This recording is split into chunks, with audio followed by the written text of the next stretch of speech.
The hostess's smile froze for a second when I walked in. The restaurant buzzed with soft jazz, crystal glasses, and quiet money. I could feel it in the air, the hum of people who never checked the price column. My gray thrift store dress hung awkwardly. The purse in my hand was older than some of the diners. I spotted my son Ethan near the window. He stood when he saw me, but his expression faltered, like he hadn't expected me to look so plain. Next to him sat his wife Madison, elegant in beige silk, and across from them, two strangers who radiated practiced superiority, her parents, Carol and Gregory Blake. I took a breath, straightened my shoulders, and walked toward the table. The heels of my worn shoes barely made a sound on the marble floor.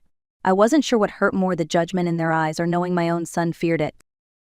My name is Olivia Hart, and for the past 20 years, I've worked as a regional operations director for a global logistics company.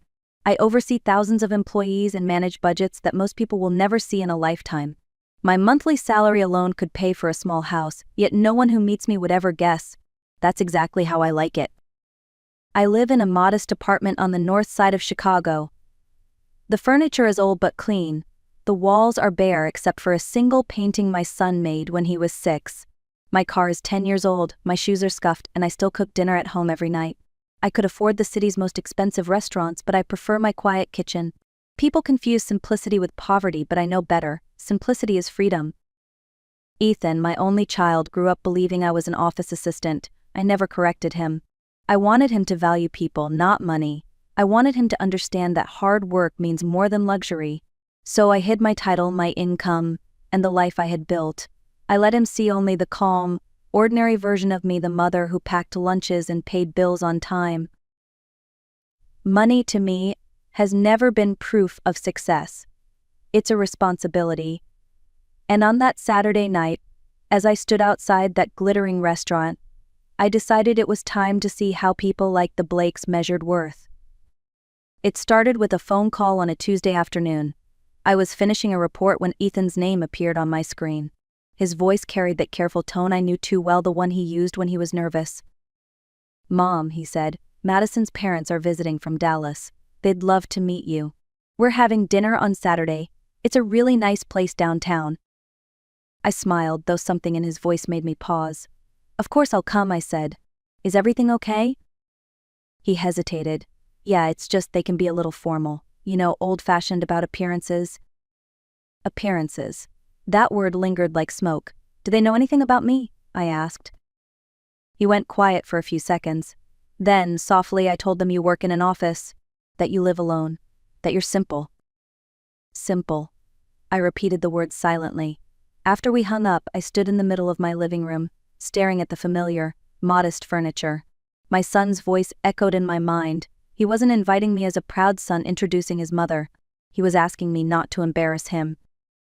That hurt more than I expected, but it also gave me clarity. If they thought I was simple, I'd give them the version of me they wanted to see and let their true colors show. By Friday night, my plan was clear. I wasn't going to defend myself or try to impress anyone. I would let them believe exactly what they wanted, that I was a quiet, middle-aged woman with little money and even less ambition. I wanted to know how they would treat me when they thought I had nothing to offer. I went to my closet and pulled out the most ordinary clothes I owned, a faded gray dress that had lost its shape, flat shoes with worn soles, and a thin cardigan that had seen better days. I tied my hair back into a loose ponytail, no makeup, no jewelry, no perfume. When I looked in the mirror, even I barely recognized myself. I looked like someone invisible, someone people overlook in a crowd. Saturday came. I cleaned my small apartment, not out of habit but to calm my nerves. As I sat down for a simple breakfast, I reminded myself why I was doing this. People reveal who they are when they think no one important is watching. By pretending to be less, I would see more and more of their attitudes, their values, their truth. And when the night came, whatever happened at that dinner table would tell me everything I needed to know about my son's new family.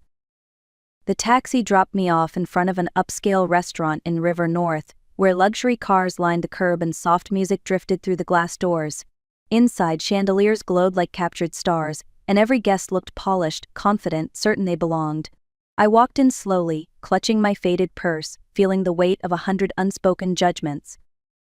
The hostess's smile faltered for half a second before she guided me toward the dining area.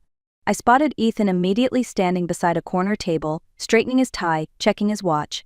Madison sat next to him in a beige silk dress, her hair perfectly smooth. Across from them were two people who looked as if they had stepped out of a luxury magazine, Carol and Gregory Blake. Carol's emerald green dress sparkled under the light, and Gregory's gold watch gleamed each time he moved his hand. When Ethan saw me, his smile froze. "Mom, you made it," he said, but his tone sounded more anxious than welcoming. Madison stood, kissed my cheek politely, and gestured to her parents. "Mom, Dad, this is Olivia." Carol's eyes traveled from my hair to my shoes in one swift motion. Her lips curved into something that resembled a smile but carried no warmth. "A pleasure," she said, her voice smooth and cold. Gregory offered a brief handshake. "Nice to meet you," he added, already looking away. No one pulled out my chair. I sat at the far end of the table, the seat reserved for people who don't matter. The waiter brought the menus, thick as novels, written mostly in French. I opened mine and pretended to study it, though I could feel Carol's eyes on me. She leaned forward with a polite smile that didn't touch her eyes. "Do you need help with the menu, Olivia? Some of these words can be tricky." I nodded softly. "Yes, please. I'm not familiar with these dishes." She sighed as though doing me a favor. "Let's order something simple for you," she said. "No need to overdo it." Gregory chuckled quietly, sipping his wine. Ethan shifted in his seat, avoiding my gaze.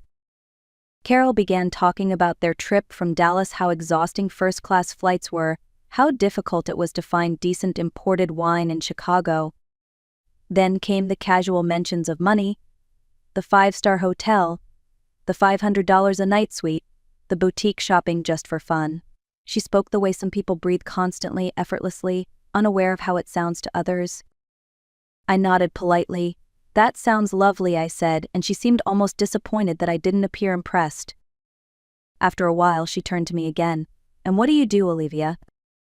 "I work in an office," I replied. "Paperwork, filing, the usual things." "Administrative work," she repeated. "That's honest. Every job has dignity." Her tone said the opposite. Dinner arrived, tiny portions dressed like art. Carol cut into her steak. $80, but worth every penny, she said proudly. "You pay for quality. You can't just eat anything, right?" I smiled faintly. "Of course, you're right." And for the first time that evening, I stopped feeling nervous. Their arrogance told me exactly who they were and what was coming next. Dessert had barely arrived when the conversation changed. Carol placed her fork down delicately, folded her napkin, and smiled in a way that made the air feel colder. "Olivia," she began, "since we're all family now, I think it's important we talk openly. Gregory and I adore Ethan. He's a wonderful man, and we only want stability for him and Madison." I nodded, unsure where this was leading. "Of course," I said quietly. Carol leaned forward, lowering her voice as if sharing a secret. "We understand life isn't always easy, especially when you're on your own. Gregory and I have been talking, and we'd like to help you financially." Ethan's head jerked up. "Mom, you don't have to." Carol raised a hand to silence him. "Please, let me finish. We could send you a small monthly allowance, just enough to make things comfortable. Perhaps $500, maybe $700 a month." Her words hung in the air like smoke. "In return," she continued smoothly, "we'd just ask that you give Ethan and Madison their space. Young couples need independence, you know. No unnecessary worries, no extra pressure."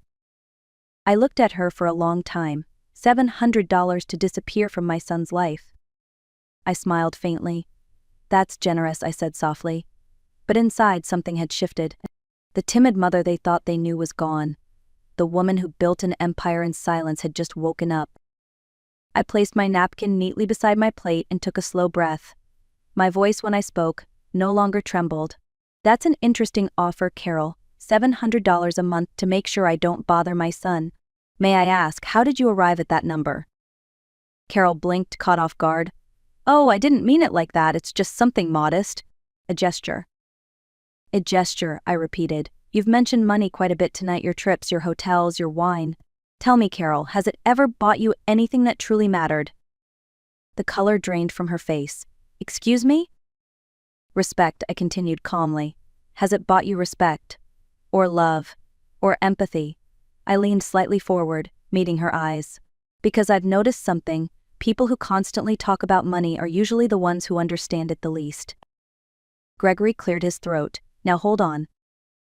No, I said quietly. You've both had your turn. I looked at them, then at my son. You see, I didn't come here to impress you. I came here to understand you. And now I do. I turned to Ethan. You never knew this, son, but for nearly 20 years I've been a regional operations director for one of the largest corporations in the country. I sign contracts worth millions. I manage thousands of people. I earn $40,000 a month. The table went silent. Forks froze midair. Madison's eyes widened. Ethan's mouth fell open. Carol blinked as if she hadn't heard correctly. $40,000 a month? That's right, I said. I built my life from nothing, no family money, no safety net. I worked through nights, studied on lunch breaks, fought for every promotion. And I never told anyone, not even my son, because money was never a measure of my worth. I paused, letting the words settle. You thought I was poor because I don't wear designer clothes. You mistook humility for weakness, but real power doesn't scream. Real success doesn't need validation. Carol stared down at her plate. Gregory shifted in his seat. No one dared speak.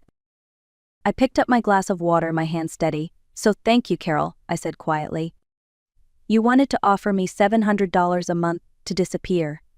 Consider this instead a free lesson on what dignity actually looks like. For a long moment, no one moved. Then the waiter returned with the leather-bound checkbook and placed it delicately in front of Gregory. The tension was thick enough to touch. Gregory cleared his throat, reached into his jacket, and slid a gold credit card across the table. The waiter took it with a polite nod and walked away. Carol's smile had vanished. She stared at her glass of wine, swirling it slowly, avoiding my eyes. Ethan sat motionless, caught between disbelief and pride. Madison looked pale, as if she'd forgotten how to breathe. A few minutes later, the waiter returned, uneasy. I'm sorry, sir. Your card was declined. Gregory frowned. That's impossible. Try again. The waiter nodded and left. When he came back, his voice was even softer. I'm afraid it's still declined, sir. Carol's cheeks flushed. Gregory muttered something about the bank and pulled out another card, silver this time. The waiter took it quickly, but when he returned, he wore the same apologetic expression. I'm terribly sorry, sir. This one didn't go through either. The silence that followed was painful. Carol looked at her husband, panic flickering in her eyes. Gregory. I reached into my purse and placed a sleek, black metal card on the table. The waiter's eyes widened. Use mine, I said calmly, and please add a generous tip. No one spoke as he took it. The sound of approval from the payment terminal was the only thing anyone heard. Outside, the night air felt sharp and clean after the heavy silence of the restaurant. I called a taxi, and as it pulled away, I watched the city lights blur against the window. My reflection stared back at me, same gray dress, same tired eyes, but something had changed. For the first time in years, I felt completely free. The driver glanced at me through the mirror. Rough night? He asked gently. I smiled faintly, something like that. He nodded knowingly. You look like someone who finally said what needed to be said. I turned to the window again. Maybe I did, I murmured. Maybe I said too much. I don't know. He shrugged. Honesty doesn't need to be measured. If you're calm afterward, it means it was the right thing. I let his words sink in. The city passed by neon signs, people laughing outside bars, the hum of life continuing as if nothing had happened. I leaned back and closed my eyes. The anger had drained out of me, replaced by a quiet certainty. I hadn't gone there to humiliate anyone. I'd gone to defend my dignity, and that, I realized, was enough. The next morning, sunlight spilled through my kitchen window. I poured myself a cup of coffee when my phone began to ring. It was Ethan. His voice was calm but heavy. Mom, I need to tell you what happened after you left. I stayed silent, letting him speak. After you paid the bill, everything fell apart, he said quietly. Carol was furious. She said you humiliated them, that you planned the whole thing to make them look small. Gregory kept calling the bank about his cards. Madison cried the entire ride home. He paused. I told them they were wrong. I told them you didn't humiliate anyone, they humiliated themselves. I felt my throat tighten. And what did they say? They didn't want to hear it, he admitted. They said I'd taken your side. But Mom, this isn't about sides. It's about respect. Madison and I decided something last night. We're setting boundaries. No more comments about money. No more offers disguised as favors. And if they can't accept that, we'll love them from a distance. I closed my eyes, relief washing over me. That's the right decision, I said softly. Love without respect becomes control. Ethan exhaled. I think we both learned something last night. I smiled. You learned it the hard way, son, but you learned it, and that's what matters. For the first time in a long while, I heard pride in his voice. Thank you, Mom, for everything. 3 days passed in silence. No calls, no messages, only the hum of my quiet apartment. I spent those days reflecting, not regretting. Sometimes silence speaks louder than confrontation. On Wednesday afternoon, the doorbell rang. I knew who it was before I opened the door. Madison stood there, no makeup, no jewelry, her hair tied back in a loose ponytail. She wore jeans and a plain white blouse. Her voice was soft. May I come in? I nodded and stepped aside. She looked around my apartment as if seeing it for the first time, the small kitchen, the mismatched chairs, the simplicity she had once mistaken for lack. She sat down carefully like she was entering a place sacred. I came to apologize, she began, her hands trembling. But not just to say sorry. I want you to understand why my parents are the way they are, and why I stayed silent. I said nothing, just listened. They grew up with nothing, she continued. Poor, hungry, fighting to survive. When they finally made money, they swore they'd never feel powerless again. Somewhere along the way, that fear turned into pride. They stopped seeing people, they started seeing price tags. She wiped her eyes. I grew up believing that was normal, that value and money were the same thing. But that night, when you spoke, something broke inside me. I realized I've spent years being polite instead of brave. I reached across the table and took her hand. It's never too late to be brave, I said quietly. Madison nodded, tears spilling down her cheeks. I don't want to live like them, Olivia. I don't want to measure love with numbers. I want to do better. For myself. For Ethan. Her honesty was raw, fragile but real. Then start now, I said. Real change begins when the pretending stops. Madison left an hour later, lighter somehow, as if she had set down a heavy load she'd carried for years. When the door closed, I sat in silence, letting the quiet wrap around me like comfort. I thought of that dinner, of every word, every look, every test of dignity, and I knew I wouldn't change a thing. That night wasn't revenge, it was revelation. It showed me who they were, and it reminded me who I am. Wealth isn't the number in your account, it's the peace in your heart. If this story spoke to you, don't forget to like, share, and comment where you're watching from. And subscribe to The Art of Revenge for more stories about strength, truth, and self-respect.